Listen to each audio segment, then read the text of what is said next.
भक्त का अगला गुण है कि भक्त बाहर और भीतर दोनों से शुद्ध होते हैं। आइए जानते हैं कैसे। शुद्धि भी अनेक प्रकार की होती है। भोजन की शुद्धि, वस्त्रों की शुद्धि, धन की शुद्धि।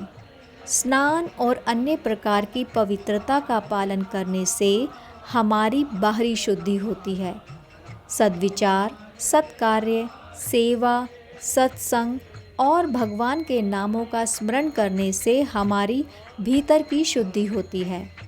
भक्त ना तो बाहर से मैले होते हैं, यानी ऐसा नहीं होता कि कोई भक्त हैं, भक्ति करते हैं और स्नान आदि ना करें। वे तो बिना पवित्रता के रह ही नहीं पाते। बल्कि अनेक वैष्णवों को दिन भर बार बार हाथ धोते कुल्ला करते देखा जाता है। एक भक्त पूर्ण रूप से बाहरी शुद्धि का ध्यान रखते हैं। मेरे पूज्य पिताजी हाथ में लाठी रखते थे। आप सच मानिए, मंदिर में ले जाने वाली लाठी अलग होती थी, शौच में ले जाने वाली लाठी अलग होती थी, बाजार में ले जाने वाली लाठी अलग होती थी। उनके पास कुल 4 लाठियाँ थीं। इसी प्रकार जल भी 2-3 पात्रों में रहता था, जबकि वे एक कृपा पात्र परम संत वैष्णव स्वरूप थे।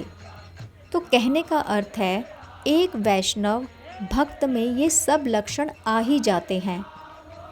अंदर की शुद्धि और हृदय की शुद्धि का भी एक ही प्रमाण है कि एक संत अंदर और बाहर एक से होते हैं। वो कपट नहीं करते कि अंदर कुछ और बाहर कुछ। यदि कोई जब उनके भजन में बाधा पहुंचाता है, तब वह क्रोधित होते हैं। सामने वाले को लगता है कि ये कैसे संत हैं, ये कैसे भक्त हैं जो गुस्सा करते हैं। अरे, संत होकर भी कोई गुस्सा करता है? लेकिन भक्त का गुस्सा क्षणिक होता है, थोड़ी देर का होता है। वो बात की शुरुआत तो पूरे गुस्से से करते हैं और बोलते बोलते हंसने भी लग जाते हैं और उसी पल सामान्य भी हो जाते हैं, मतलब नॉर्मल हो जाते हैं। ऐसा नहीं कि गुस्सा आया और कई दिनों और कई महीनों तक चलता रहा। नॉर्मली देखा जाता है कि एक सामान्य व्यक्ति को जब गुस्सा आता है तो गुस्से से उसकी आँखें, चेहरा लाल हो जाता है। उस गुस्से का प्रभाव मन और शरीर दोनों पर पड़ता है। लेकिन एक संत, एक भक्त अंदर से यानी हृदय से शुद्ध होने के कारण अंदर बाहर एक से होते हैं। शास्त्र में इसके अनेक प्रमाण हैं। हुहु नाम का गंधर्व नग्न अवस्था में स्नान केली कर रहा था। उसे शाप दे दिया। उसने क्षमा मांगी तो उसी क्षण उसे शाप से मुक्त होने का उपाय भी बता दिया। नारद मुनि परम संत हैं, परम भक्त हैं। उनको उस गंधर्व की क्रिया देखकर गुस्सा आया और उसी पल माफ़ी मांगने पर माफ़ भी कर दिया। प्रायः हम लोग ऐसा नहीं कर पाते।